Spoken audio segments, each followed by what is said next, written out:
My name's Foy Vance. I'm a singer-songwriter from Northern Ireland, and I've toured all over the world, but there's one place where the music keeps pulling me back for more: the USA. So I'm on a journey to visit different cities across the country to experience the best music, food, and culture that's on offer. This is Notes from the USA. Today, I'm in Newport, Rhode Island, a stunning harbour town just 90 minutes outside of Boston, and home to a surprising musical heritage. The thriving folk scene here has imbued this seaside town with a national reputation for live music, which comes to a head each year with the Newport Folk Festival, an event that has played host to legendary performers such as Bob Dylan, Johnny Cash and Joni Mitchell. I meet up with Jay Sweet, the festival's executive director, to learn more. What is folk? I feel like we've kind of taken the word folk back, because I never really thought about it as a genre, honestly. It's for the people that more have a little bit of that anti-authoritative kind of egalitarian spirit of, if you have no home, you have one with us, because you're probably doing something that's nonconformist. I define basically that my audience, I consider that the folk. They're the people. Newport Folk sells out without announcing any artists. We sell out in like under 30 minutes. All the tickets without anybody knowing who's playing, and I don't think a lot of name brand festivals like Newport do that, and there's a massive amount of trust. Our job is to provide them with an experience that makes them feel alive. That's it. That's my job.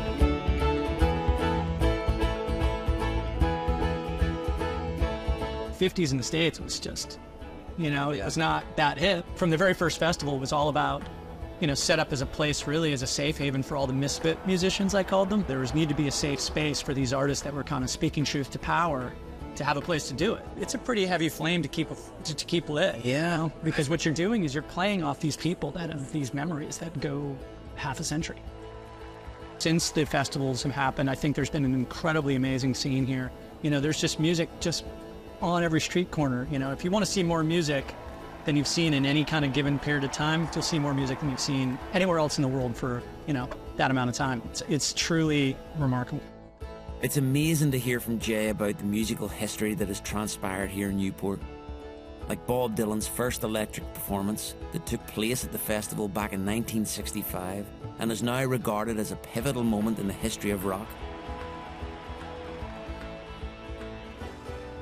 But Jay tells me that to get a full appreciation of Newport, I must get out into the waters that surround the city. So I head down to the harbour to meet tour guide David McGurdy, who charters sightseeing tours of the bay to get an entirely different perspective of this city's stunning coastline. It's just an amazing town that has so many things to do. The food's amazing, the music's amazing, and then downtown is crazy. There's all kinds of restaurants, bars that have live music, blues places, there's local bands playing in the local bars, and it's a lot of fun, and there's so much to do.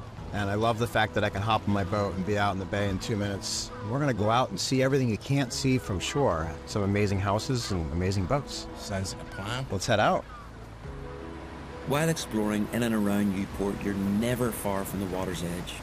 With over 400 miles of stunning coastline bays and inlets to discover in every direction.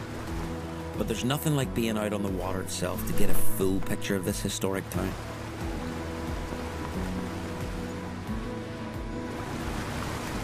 While out on the bay, David takes me for a tour of Rhode Island, home to an old lighthouse that visitors can actually rent out and spend the night inside, and accessible only by boat.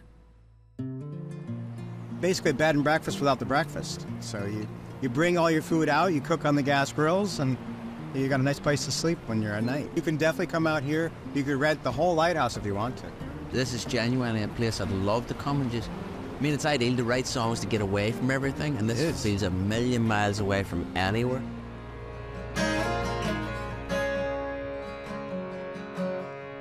Cause the sun is low, and I get I've still so far to go.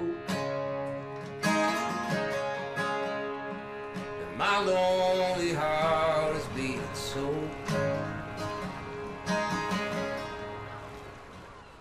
Back on the mainland, and after a quick pit stop at Newport's famous Dell's Frozen Lemonade... This is a Rhode Island staple.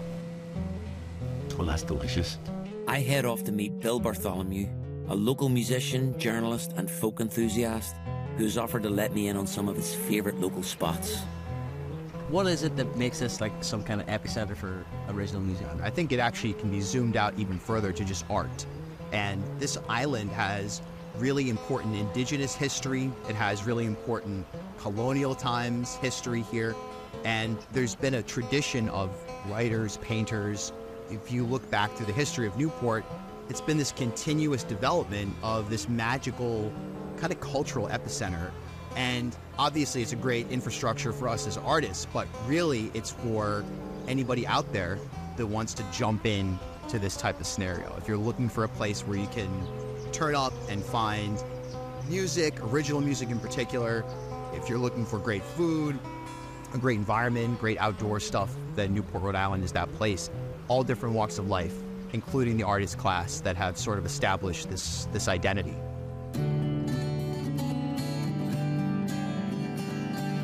So if you're looking for original music in Newport, you're in the right place right now on Broadway. Both for Judgment, kind of working your way down the street, there's always going to be something interesting most nights of the week.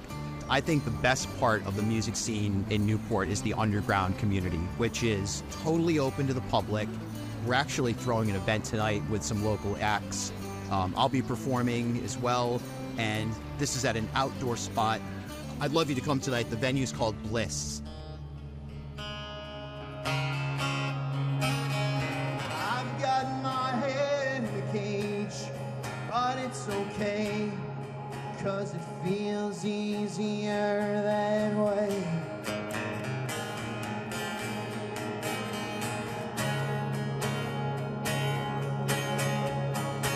I've got my mind in a jam, I'm pinned in a red, trying my Bill's underground folk nights are a great way to soak up the local atmosphere, listen to some incredible Newport talent, and for me, the perfect way to end my time here.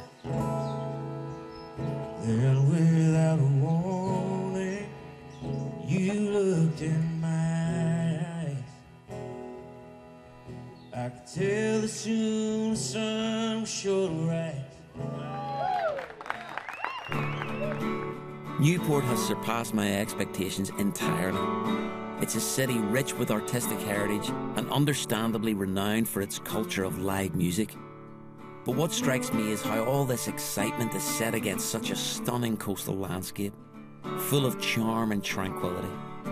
I feel like I've only just begun to really understand what this city is all about. Here's to you, Newport, the seaside town packed full of surprises.